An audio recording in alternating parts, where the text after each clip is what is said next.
Here we All are. right, here we are live. Yeah, here we are. Okay, so let's get the introductions going. We have some new guests here on the Teachers Pep Rally. Dr. Sean Neufer, he's a Senior Director of Teaching and Learning at the Community Solution Education System. And Dr. Veronica Estrada, she's a full-time person at Pacific Oaks College in Human Development, love that, and an adjunct professor teaching psychology at Pasadena City College. Welcome, Sean and Veronica. Hey, Welcome for having us. Thank you for having us. Yeah, we're so excited about this. We have so much to talk about. So let's get started. I think the first thing that would be great, and Veronica, if it's okay, I'm going to let you go first. Share a little bit. I introduced your titles, but tell us a little bit about your background in working in education. So I've been in higher education for the past 25 years. I was actually a student affairs professional before I became an academic. So I worked in student life. I worked with student clubs at the community college. I worked in, discipline. So I did a lot of that. So back in 2015, there was a huge shift with Title IX and all the things that changed.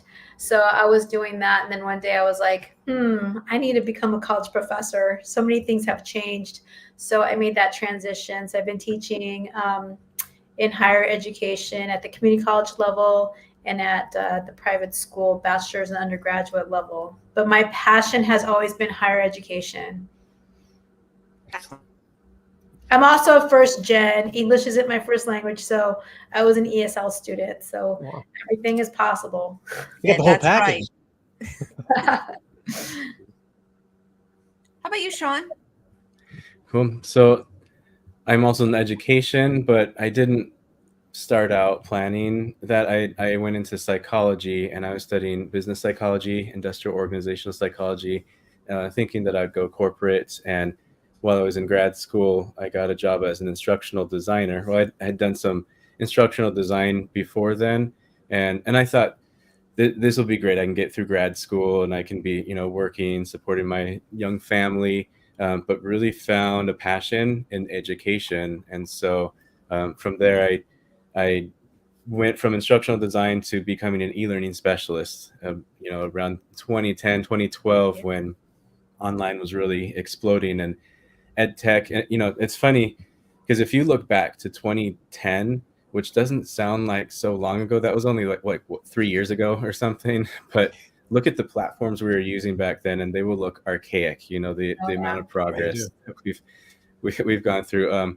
Just recently. And so then I progressed to director of educational technology, which was really exciting. And now I oversee an office of teaching and learning, which is teaching teachers how to teach, which I know a lot of our K-12 that might be not familiar, but in higher education, we have a lot of subject matter experts who don't necessarily have a degree in education, but they do have a subject matter expertise and they do research and they are prominent in their field.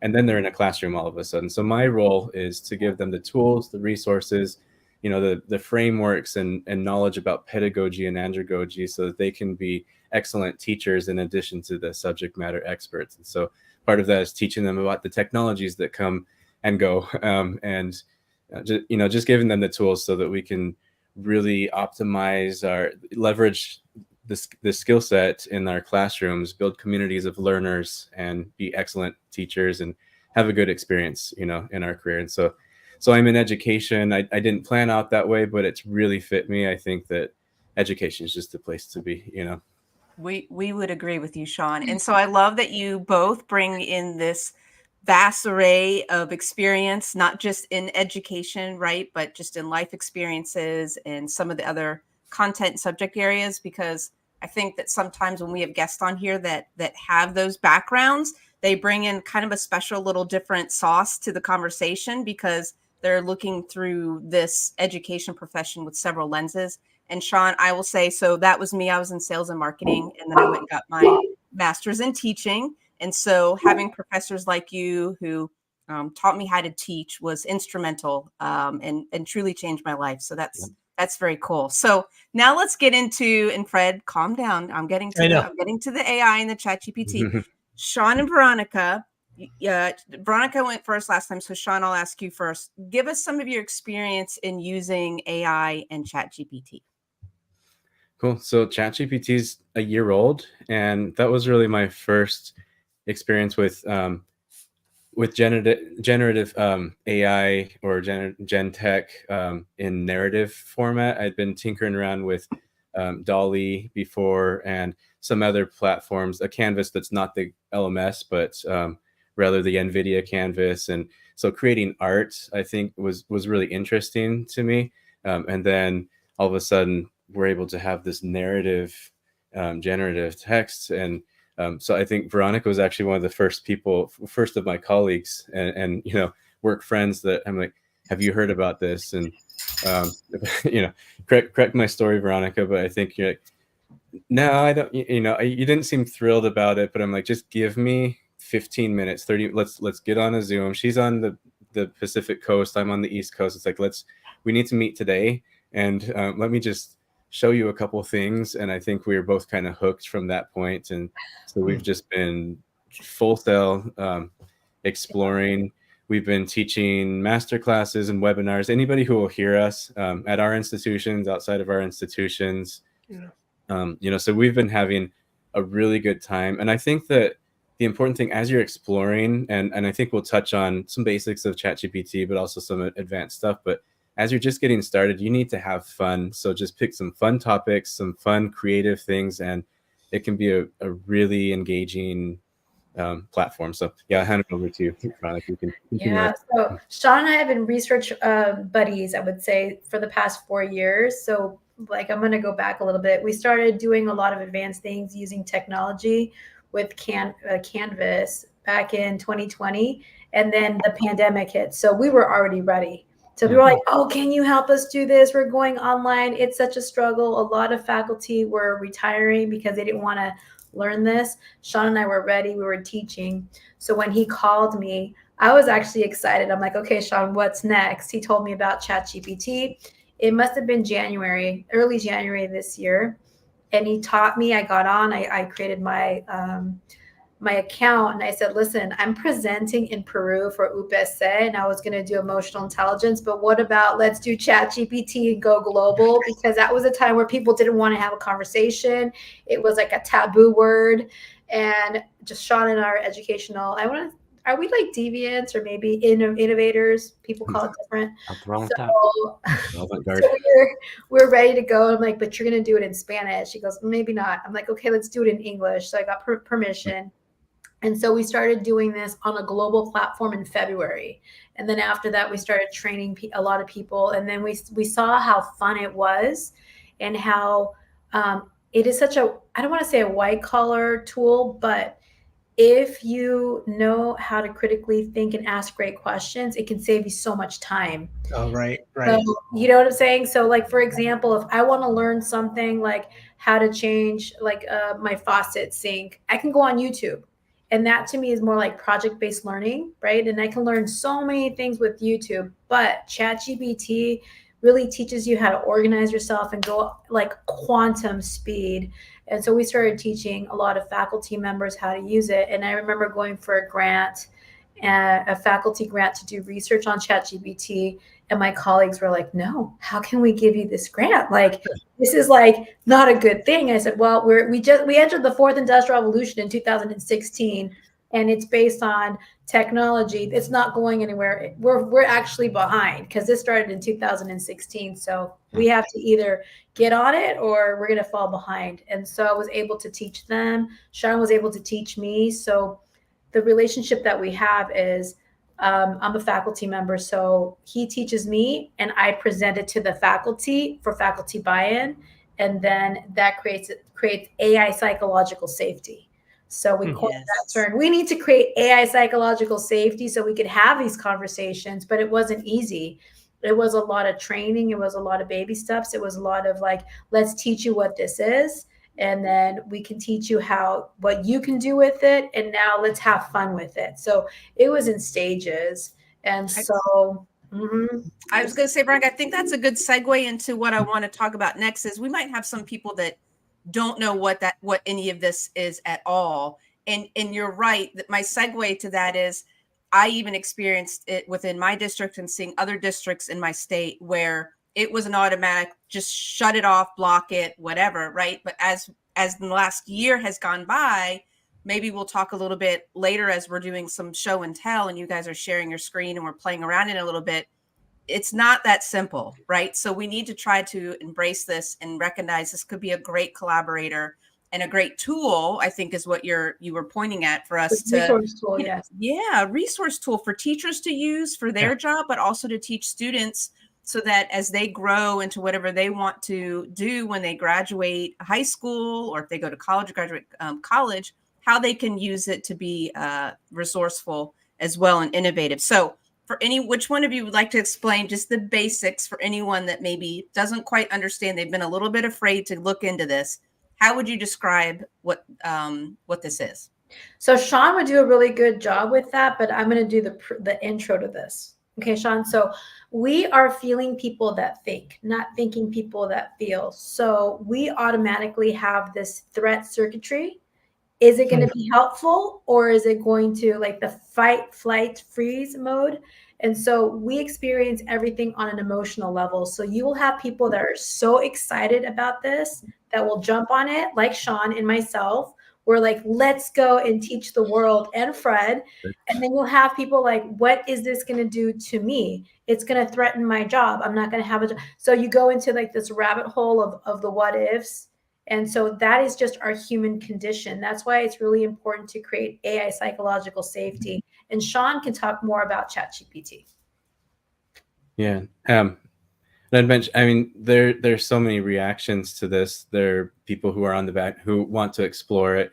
There are people who want to just avoid it and pretend. There are people who are fearful. I found out that my kids were avoiding ChatGPT because my daughter's in high school. She's in 9th grade and she's afraid of plagiarism. She wants to get into college. It's like, she's just avoiding it. I'm like, no, you don't know my role and my standing in the industry the past few months. I got to get you into this. And so but we have fun with it. So I taught her how to use it to create a recipe.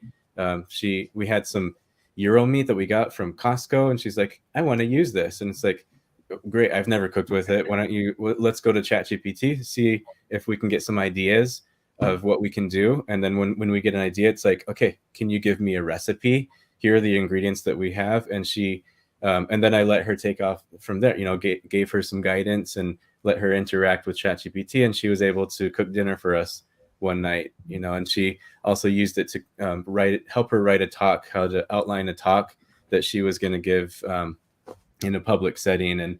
And we also have fun with it. It's different than when I was a kid and I went camping with the Boy Scouts. We were offline by necessity. Like what do you have in the 90s? It's like, I guess a Game Boy, those were forbidden. And now it's like, you have cell phone reception and it's like, okay, whatever. Okay. So I'm camping with my kids and we're going to use ChatGPT to create a story. And so it's like, okay, can you start a story for us, ChatGPT? And I want to interact. And so I gave ChatGPT instructions that this is going to be an action story where I prompt you. And so we explored all over the place. We were in a castle and we had to escape the castle and we were looking for clues. And eventually there were lightsabers involved and Ahsoka came, from Star Wars. And then we had dragons and Harry Potter and Lord of the Rings. And so, ChatGPT was helping us create this fun story that was a fun, as we're in the tent relaxing. And so it wears many hats. And tonight we're going to talk about academia.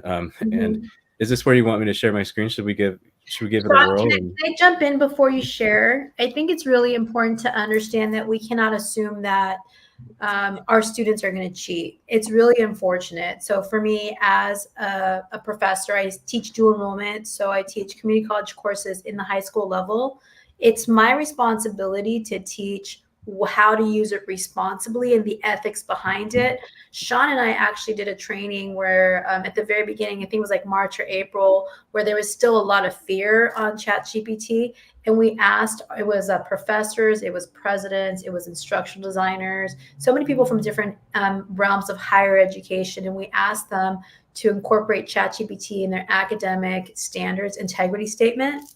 And then they all realize it's a resource tool and we get to decide how students use it, or it could be like the elephant in the room, right? So we cannot assume that students are going to use it to cheat, because if students want to cheat, they'll do it with or without ChatGPT. That's right. They did it before, they will do it Yeah. next year as well. Yeah, so this is a point that I want to bring up. Students that don't cheat are the ones that have a very strong relationship with their instructors, that get really good feedback, right? And they feel that they matter. Students that cheat are the ones that get lost, are in big lecture rooms, don't feel like they have a connection with their instructor, and they don't know how to ask questions, or they might feel embarrassed to ask questions, right? So we can't assume that everybody, their whole goal is to cheat, and that ChatGPT is going to be that app that's going to help people cheat. And you can tell when people cheat, because they'll say, certainly I could help you with that. Or the language that ChatGPT has, then you can have a conversation with students, but you have to educate them. Like, this is a resource tool, you can use it. Make sure you cite it in APA 7. But if you don't, we'll talk about, plagiarism and what that means, but use it as a tool. So that's what I wanted to jump in before Sean started. That is that what really rubbed me the wrong way when I was in these conversations is that we cannot assume that students will cheat. And I don't want to police. I want to be able to innovate and create, because the whole premise of higher education is to be creative and to advance society. So why are we going to condemn something that we're fostering, especially in higher education? That's not what's happening at MIT or schools that are STEM based. I used to work at Caltech in Pasadena, and the whole premise was to really develop creativity, whatever that looked like, because they're advancing society. And so the whole philosophy and mission of the institution is really going to embody how we view AI. So that's what I wanted to bring into the conversation. Yeah, if I jump in real quick before you share, Sean, the one thing that you said is really interesting, because I just encountered it again this past semester. We're coming to an end here. And we did an exercise in the classroom where I introduced ChatGPT to a classroom that I assumed, these are freshmen, college freshmen, that I assumed that they had seen this. And the reality was they didn't. They didn't. But you said something that was interesting, though, was what I learned from that. I learned a lot from that exercise. But one of the things I took away from it was the fact that they viewed it as Wikipedia. Yes. And they were always told Wikipedia was a place not to go to in high school. Mm-hmm. That's how they view ChatGPT. Yeah. Yeah. Mm-hmm. Yeah. And that was interesting. Like, I was like, no, I mean, but it's that barrier that they immediately put up with a new thing, because somebody had told them once before this other thing, whether it was valid or not, wasn't a valid source. And they were carrying that over into something else being new. That's incredibly dangerous.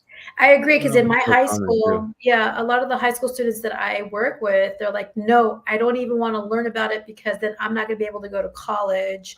I'm going to get in trouble. This is bad. Wow. So in one of my classes, I had students upload Pi AI. Have you heard of that one? Yeah. Yeah. Oh my gosh. And they loved it. They're like, this is like my new best friend, and they didn't know about that. But that app has more emotional intelligence than ChatGPT, where they'll say, I'm I don't have feelings or whatever. But it's really interesting how I would say people, like students in high school, is getting a whole different understanding of what AI and ChatGPT is, and that it's not a good resource, and if you use it, like, bad things will happen to them. And I think that is really dangerous, and it's really unfortunate.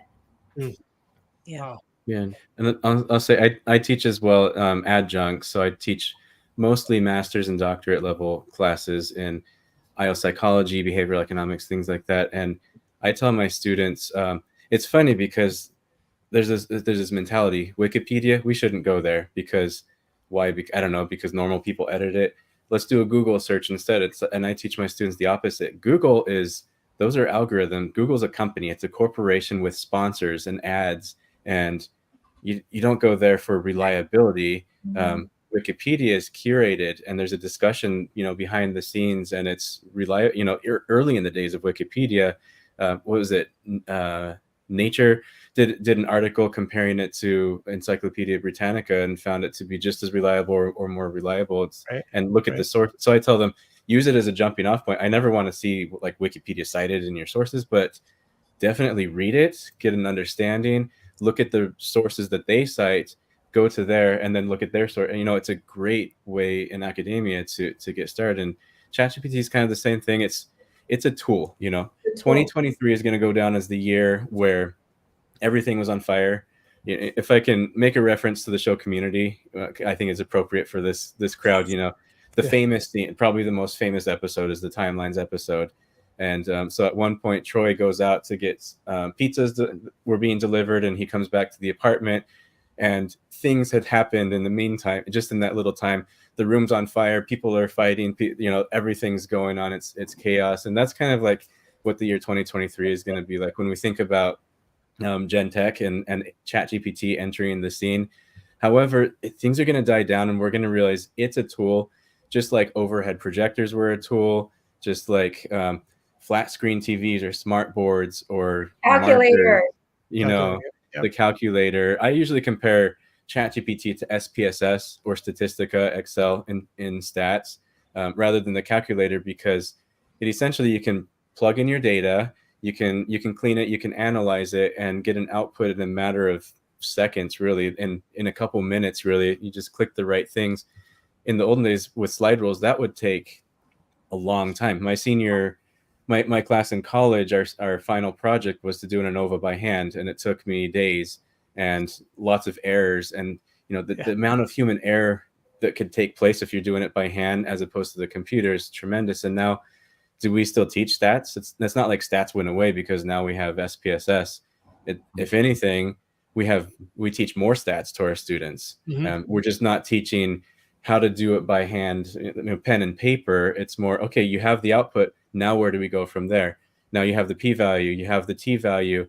Can you tell a story to a board of directors where they don't speak analytics and stats and make recommendations? And so the shift that we've seen is that stats teachers are still teachers. It's not like we have no stats teachers because we have Excel and SPSS. It's like, no, the way they teach is a little bit different. And so in the future, the way we teach some of the subjects that traditionally we've had a certain method, we're going to see a shift in that. But I think and it's not the last time we're going to have to shift the way that we approach things. We shifted during the pandemic. Things will never go back to the way it was right before the pandemic, I think. And now we have AI, and things are going to be different, but there's still going to be interactions, students, teachers, pedagogy. Textbooks hopefully are going to be OER, going forward. That'd be nice. Teaching and learning. I use OER. I'm always torn. That's a whole other subject for another day. But it's like, oh boy, Fred. I love it, but then it's like I anchor myself into some of the traditional features now. But if you want to be equity minded, you got to do OER. Oh, you got to do it. You definitely have to. You got to. So Sean, the fact that you brought up Community, I just can't even, my heart is just so big right now. I always would show episodes from that for Theater of the Absurd to kind of get kids to understand that when I was doing Rosencrantz and Guildenstern Are Dead. Spoiler alert, the play. But what I think we're all kind of touching on, and by the way, for those of you listening, as you can probably hear, we're pretty much on board with this whole thing, right? We're all on that same side, but we want to have this conversation and continue to provide Sean and Veronica a platform, as you all have been doing it, globally, so that people who are maybe uncomfortable or on the fence or only maybe seeing one side of it can kind of just hear us talking about this in different ways to maybe get them to at least play around. And I think when you're mentioning all these other platforms that we've had in the past that brought fear that it was going to change things or people weren't going to be taught this anymore, or you're going to lose your job. It's, Veronica, keep going back to what you're saying, right? Like, there's still going to be the humanity part of it. There's still going to be the emotional intelligence part of it, the critical thinking part of it. You can ask questions, but you've got to really be specific to get what you need and use it as a thought partner and a collaborator. And how exciting as educators for us, instead of saying, let's memorize something, right? And just be remote. Instead, how exciting for educators for us to be like, let's facilitate you all in this kind of collaboration and these kinds of future tools that will probably be a game changer for you as you continue on in your life. So Sean, do you want to start sharing your screen? I think those were all Sure. really good things to bring up before we start playing around. That's fantastic. Sean and I always say that ChatGPT is our really smart friend. And when I introduce ChatGPT to my students, I say, don't give away your critical thinking. You get to decide what questions you ask, and you put the puzzles together. And this is such a great resource tool to enhance critical thinking instead of giving it away. And I think that the conversations where people think that ChatGPT is going to, plagiarism and this and that, it's the whole fact that it can really enhance critical thinking on a quantum level. So Sean, take it away. All right. We're going to have a little bit of fun. Let's do an experiment. And so I just have to shuffle around my keyboard and my microphone here so I can type out. So I want to keep this kind of high level. So if you haven't, first of all, ChatGPT is, it's from a company called OpenAI, and the link, can I put or maybe Fred or Peter, if you want to put the link, chat.openai.com. It is free. You can sign up. My recommendation is, if you sign up for this, use your personal email account. Don't use your institution email account, because at this point you can't really change it, is my understanding. And so it's just easier if you can get a Gmail or something. And so it's going to look pretty simple like this. So it's, what can I help you with today? Now, there are two versions of ChatGPT. There's 3.5 and 4. We're just going to play with 3.5 right now, which is it's free. It's available for people. And so we're going to create a course. I'm going to say, so as I interact with it, I want to say my intention. What do I want ChatGPT to deliver for me? It could be, I need help outlining something or drafting, or I wrote something and I want it to critique the grammar or emphasize different things. Or like I said earlier, I want a recipe. I can say, hey, I have eggs and oregano and cheddar cheese and milk and cream. Is there something that I can do with these ingredients, with slices of tomatoes? And it'll generate a recipe without all the clutter that I see online of, okay, here's a recipe for cinnamon rolls. First of all, when I was an orphan boy growing up in the hills of Greece, then, my grandmother had this, blah, blah, blah. I just want the ingredients and what does the oven, like, what's the temperature for the oven? So I'm going to say, I want to create, and I'm going to bump up the screen just a little bit. Let's get rid of the. Let me see if I could help you out with that. Okay. Okay. So I just put it up to 200, like 200%. So hopefully that helps us. I want to create a course, let's say a high school course for senior students. The topic, now I've done some workshops in the past, and what we tend to gravitate towards when we're talking about this idea of, I want a topic for a course, it always comes down to vampires. And so the topic is vampires, and the influence of vampire literature and film on teenagers in society. I don't know. We could refine this, and I can even ask ChatGPT to refine it for me. What Veronica was mentioning earlier is called prompt engineering, where as you put in more details into what you ask the computer, it'll give you a more detailed response. And so if I were to say, hey, what's a good way for me how do I change the oil in my car? It's going to say some general steps. If I were to say, I have a 64.5 Mustang convertible, are there any special considerations as I'm looking to change the oil in the car? And then it'll be more targeted, And so I'm keeping this kind of general. Let's see, can you create some course titles that we can consider? Yeah, thank you.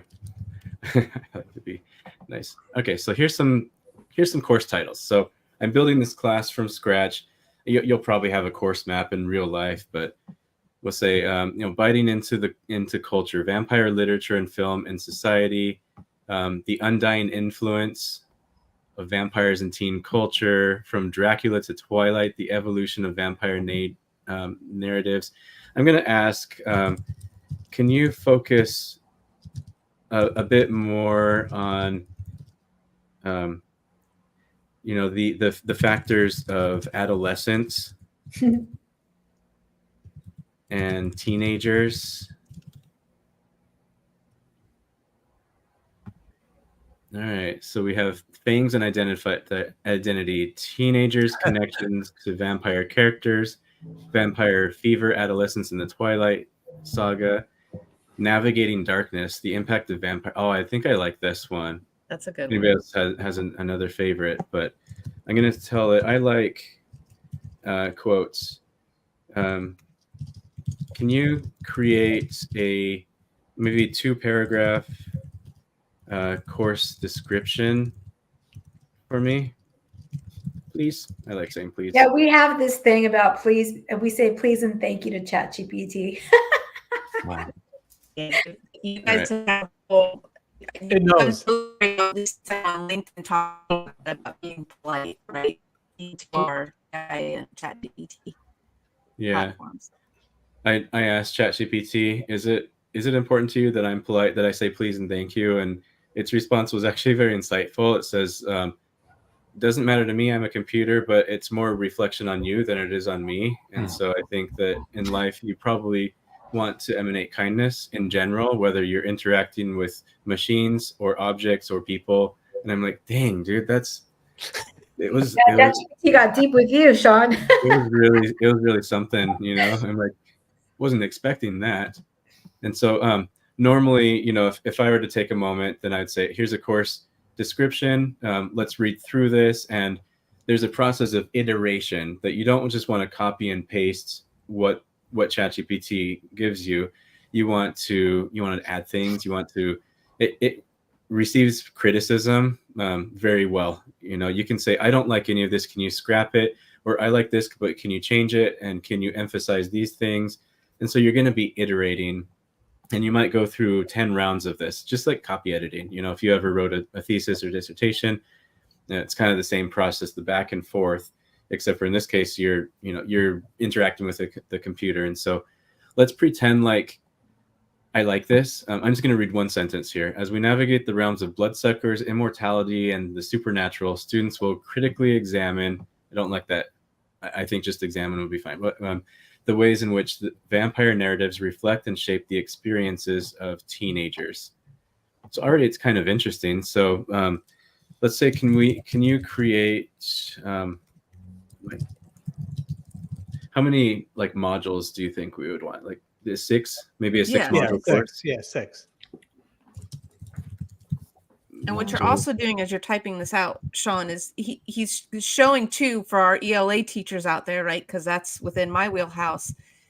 You can play around with this in writing. How great is it to have have it create a sample introduction paragraph and give it specific details of what kind of essay it's for, and then have the students grade it on a rubric of how did they do? What was the thesis statement like? Did they have a nice hook, like that kind of stuff? And then have them edit it and provide feedback to let's say ChatGPT in this instance, of how to improve it. And I think that that's a really great skill and helps them feel more confident, comfortable in doing those things on their own with their own writing by practicing with their smartest friend ever, ChatGPT. Yes, smartest friend ever. Smart with an asterisk, I would say. The terms and conditions apply.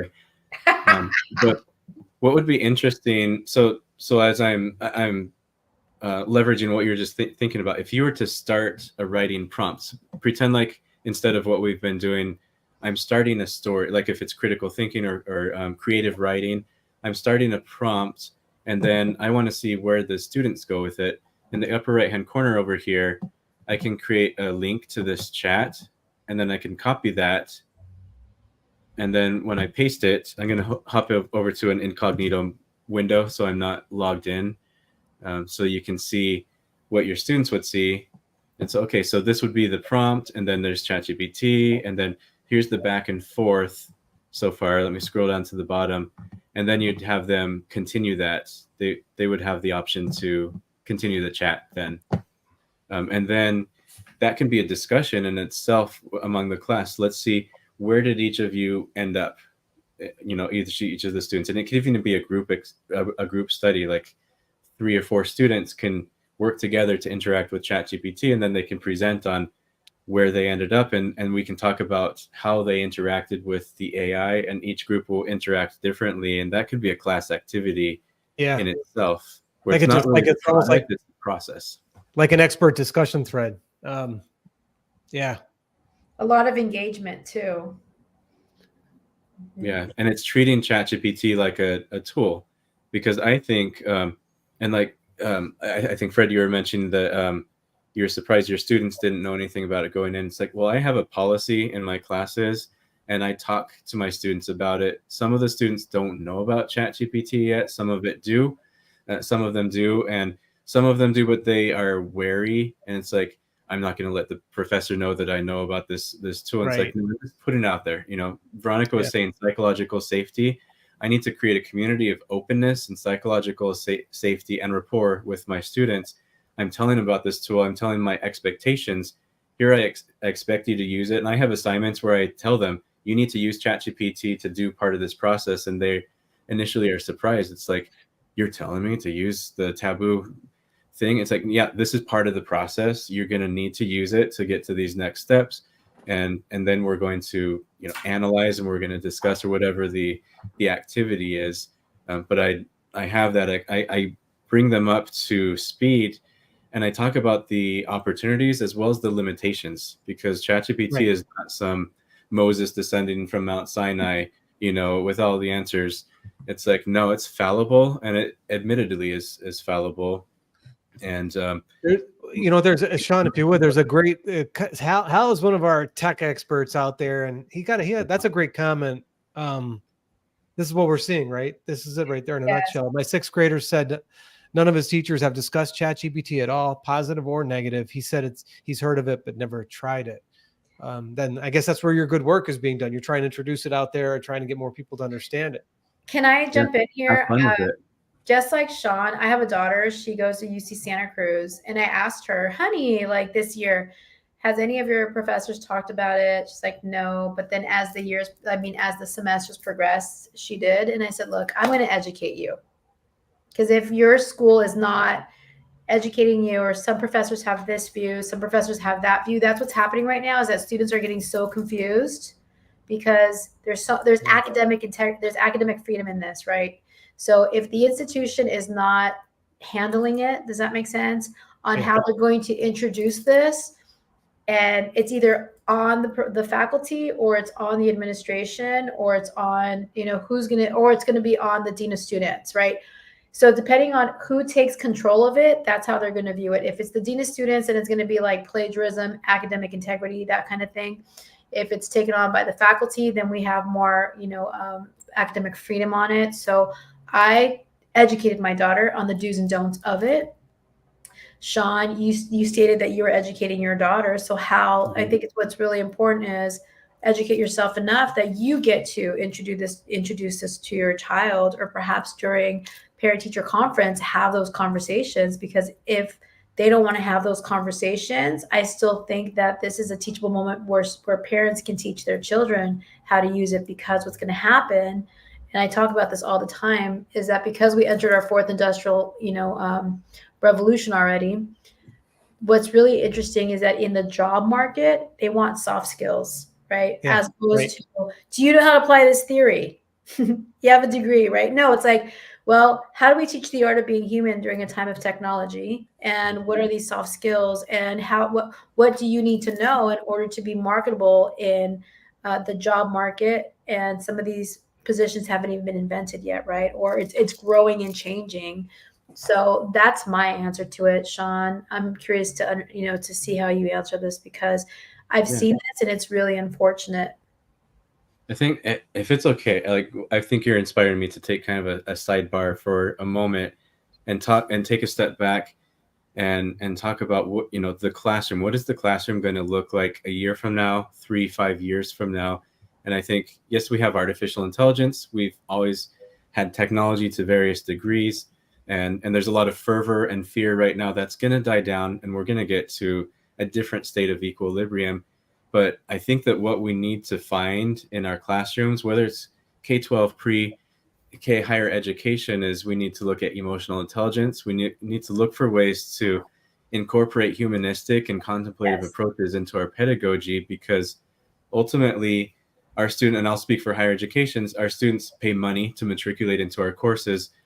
And at the end of the day, they want that piece of paper, the diploma, but that doesn't really have valence, especially today. That's not the end all. They're coming for relationships. They're coming to not just learn about a subject, but to have that be a meaningful part of their lives. How can this subject, how can I incorporate it into my job, into my work? How can I be changed as a person?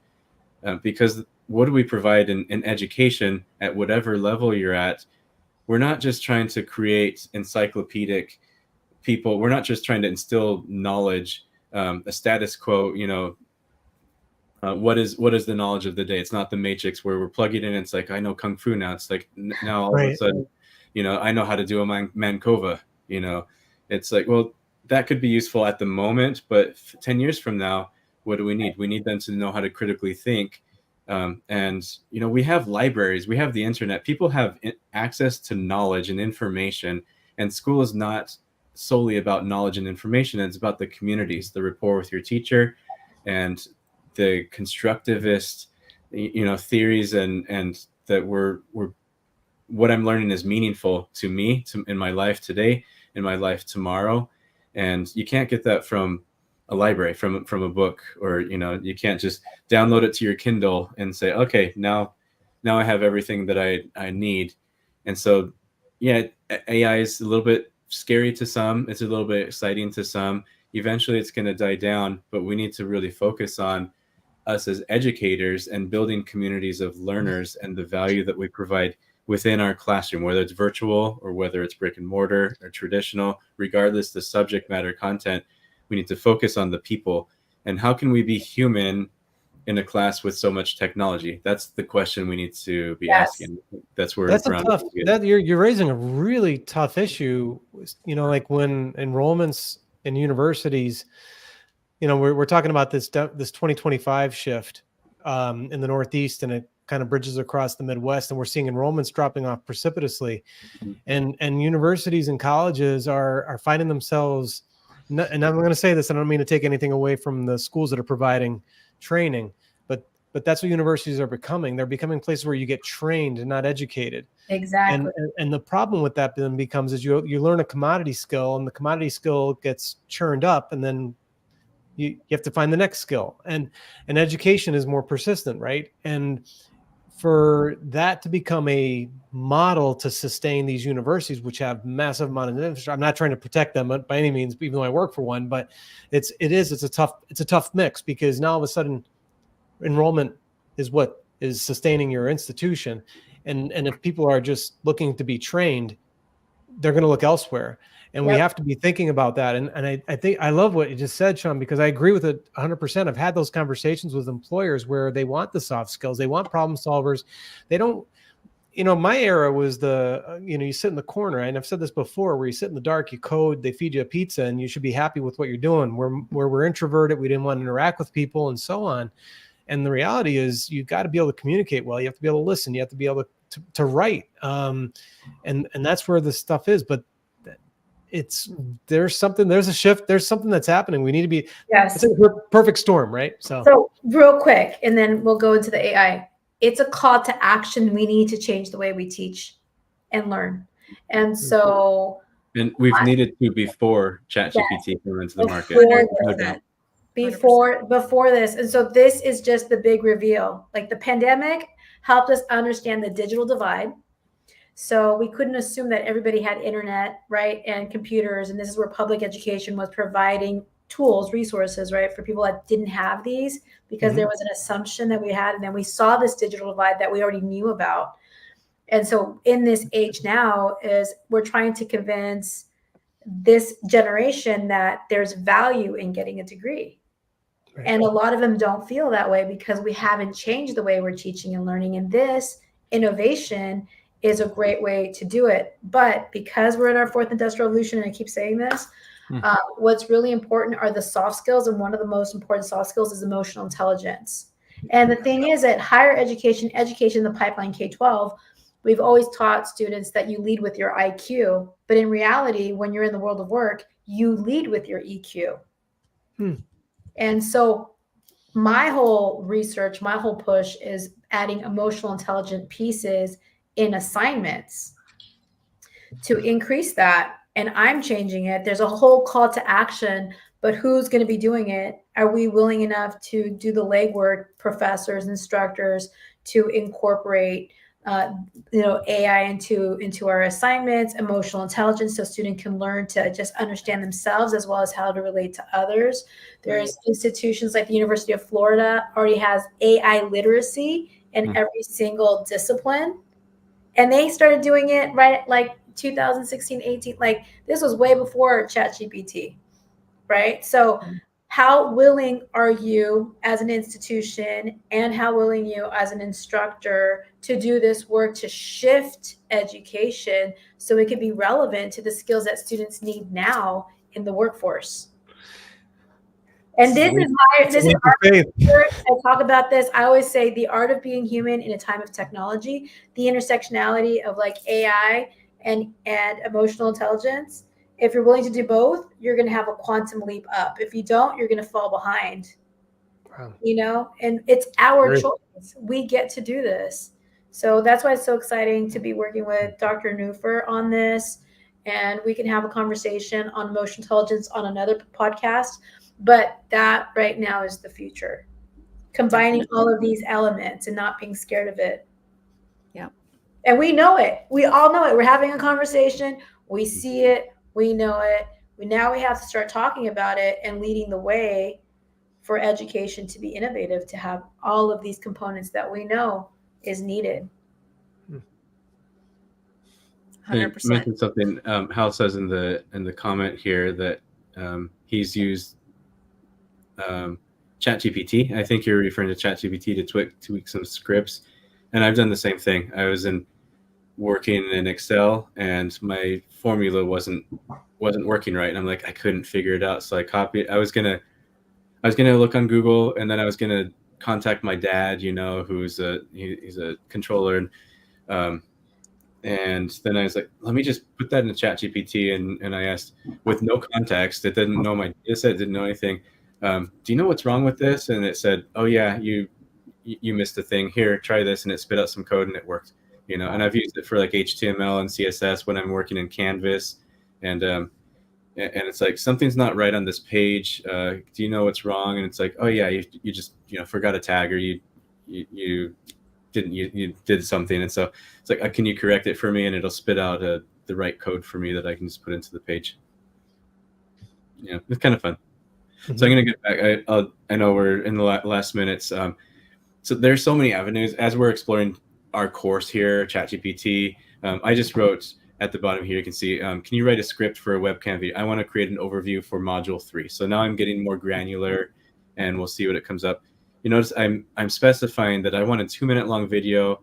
I'm going to be at my desk with a camera speaking to my students, because I've asked it to write a script for me before, and it was more theatrical. And so it had like director's notes, like you're going to be panning over, an aerial shot of a skyline of the city, and you're going to zoom in on the person walking down the street, looking at the buildings. And then he'll turn to the camera and say, hey, welcome everybody. How about this? And I'm like, okay, yeah, this isn't cinematic. I am at my desk and I need to talk to my students. And so it'll write me a little script here, Hey everyone, welcome to module 3 of our course. I hope you're enjoying our journey so far.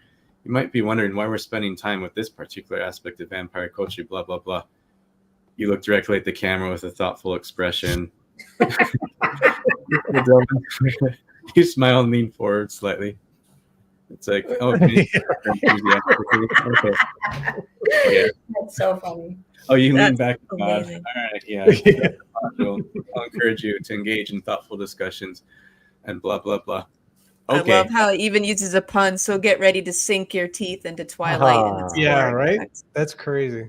You'll get to know ChatGPT the more you act with it, and it really likes alliteration.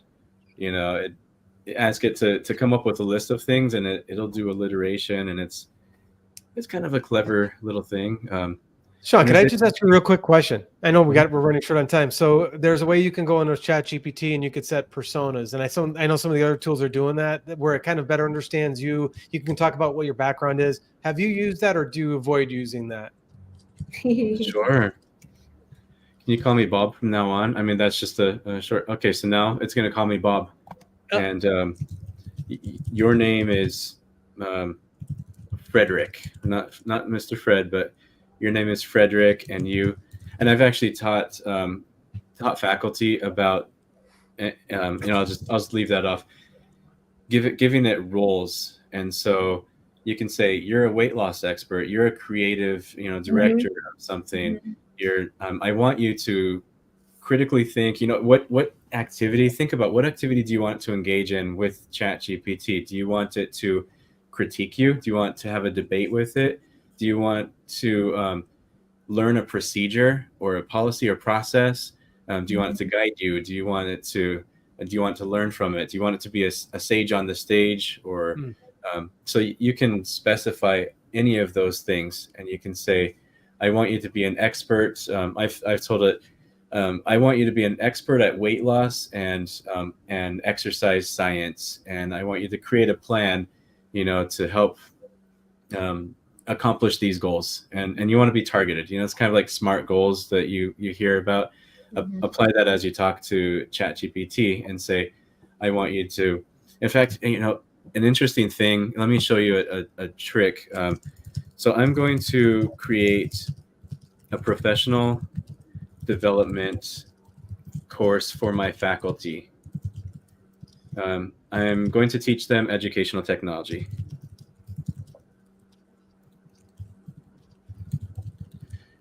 Can you help me create?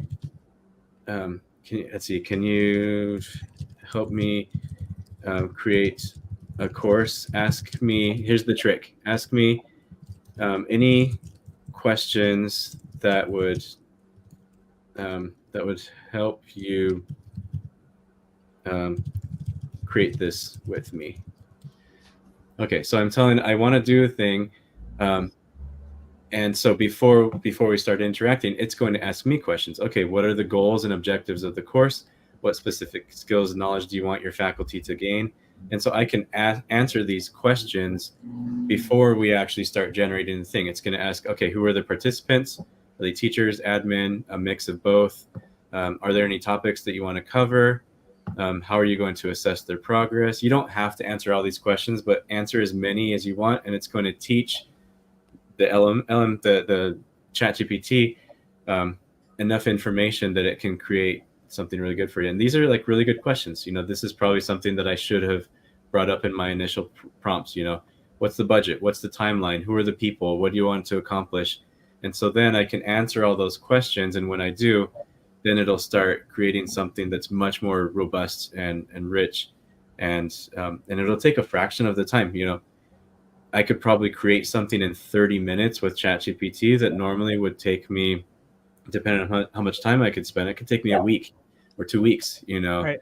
come up with the same things. And so, and it's going to get me to a point much sooner. It's not perfect, but if it can get me 70% there, if it can just help me with the basics, then I could still spend 2 weeks on this thing.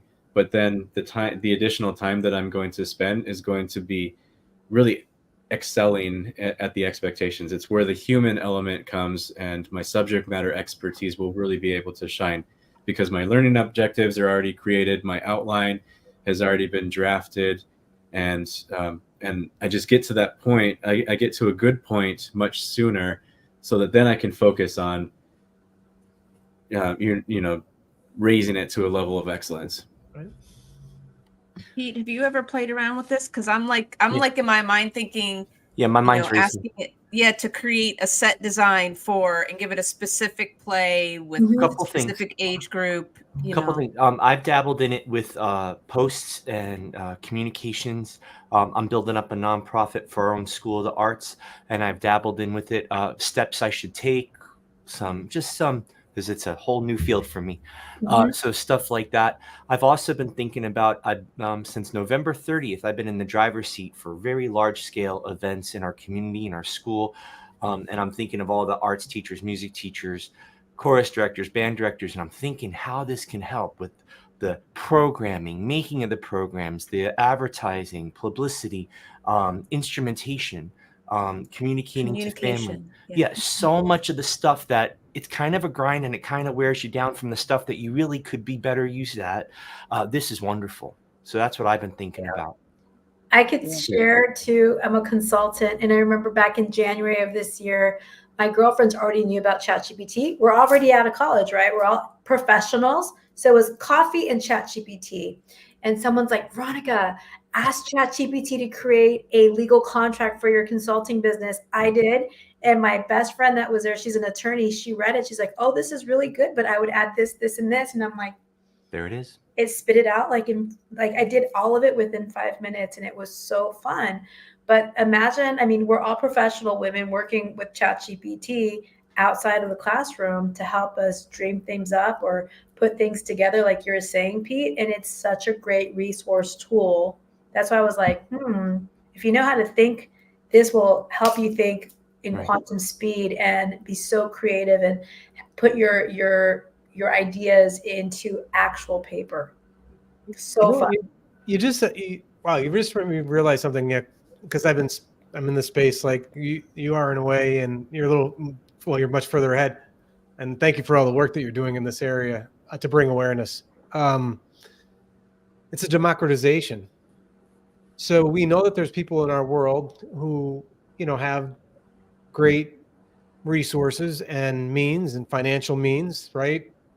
Not taking anything away from them, and I'm not saying that money is everything, but they have assistance. They pay it for very expert level assistance all the time, whether it's legal or maybe we don't want to use ChatGPT for all of our legal help or our medical help, but they have those people in their team. I can't do that. I don't have the means to hire people to take care of these tasks. I'd like to, but all of a sudden now I have an expert, and it can be that thing that levels you up to free you to focus on things. So it does feel, as you said that, I was like, this is a democratization, and not in a weird way. It's just like, yeah, now I have access to something that can help me get on the same field of play. It won't do financial planning though. No, Good to know. Good to know. But No. but I think that's why these kinds of conversations are so important, and definitely would love to continue to have them. I think that this has been a great introduction and playing around with it. If you didn't get to watch this live, I really recommend come watch the replay on YouTube, because you can watch Sean sharing his screen and how he kind of walked through building out that course and the modules. That was very cool. And I really, truly hope you all will come back. But in the meantime, if anyone wants to reach out to you, Veronica, why don't you go first? How can people find you? They can find me on my LinkedIn. Okay. Me too. And it's Veronica Estrada is your I think so. handle, likely. Yeah. And how about you, there Sean? There aren't a whole lot of Sean Newfers in the world, so go on LinkedIn and if he looks like this, then that's me. Yeah, mine's Dr. Veronica Estrada. You'll see me there. Great. All right. And Pete, how do our people at Teachers Pep Rally continue to find us and join the conversation? Our website, teacherpeprally.com. We're on YouTube right now, Facebook group, Instagram, and wherever you listen to podcasts. Leave us a review, subscribe, spread the word. We'll see you next time. Awesome. Well, thank you so much for you both being here. We appreciate you and hope you have a great rest of the week. Thank you. You too. Thanks for having us. Thank you. Thank you.